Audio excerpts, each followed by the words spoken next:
I think I've worked out why Woolworths went, hey, look at us, Australia, we are going to ban Australia Day merchandise. Now, I would have thought you'd, not make a big song and dance about it, but they wanted a distraction, I think, from the controversy about this alleged price gouging by Woolies and Coles. The government's looking into it. And a distraction that would get the Prime Minister back on their side, defending them against the opposition leaders' call for a boycott of Woolies, which the Prime Minister did again today. Backed Woolies. What about those poor Woolies jobs if there's a boycott? Peter Dutton needs to explain why it is that he thinks those 200,000 jobs aren't important. Now, the reason Woolies might have wanted that distraction and the support of the Prime Minister and the anti-Australia Day left is, look at this. It's the gross profit margin that Woolies put on food during the pandemic and after it, through the roof. Steady increase. And now compare the profit, the operating margin at Woolies, that's at the top in green. Then there's Coles, which is not as big, that's in red. And compare them both to British supermarkets, Tesco and Sainsbury, which is half the profit margin charged by Woolies, which is really out of order. Woolies is making hay with food. And look, the hypocrisy of it.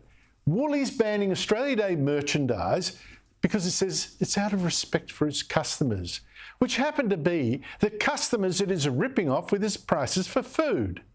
Joining me is the panel, Liberal MP Garth Hamilton and Steve Chavura, Senior Lecturer in History at Campion College and co-author of The Forgotten Menzies.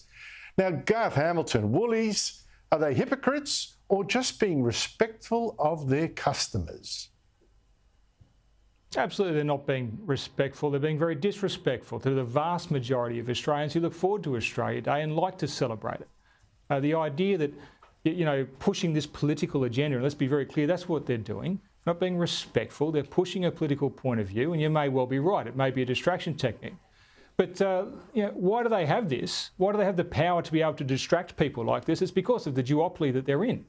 And that's only there because of policy settings from successive governments. Maybe it's time we had a look at that. Because if they're not going to do the right thing by the Australian people, and if they're going to use their weight to push political agendas, is that the right thing for the Australian people? I'm not sure it is.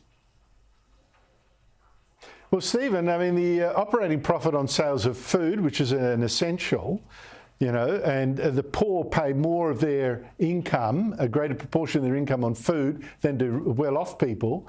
That is more than twice the average of the big supermarket giants in Britain. Something seems a bit off there.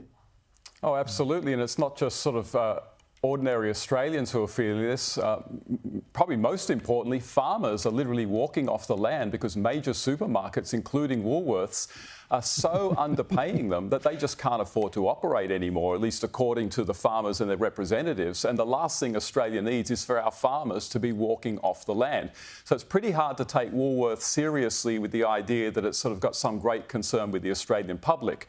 But that's okay, because I got my Australia Day tie from Vinnie's and I got my Australia Day glasses from the reject shop.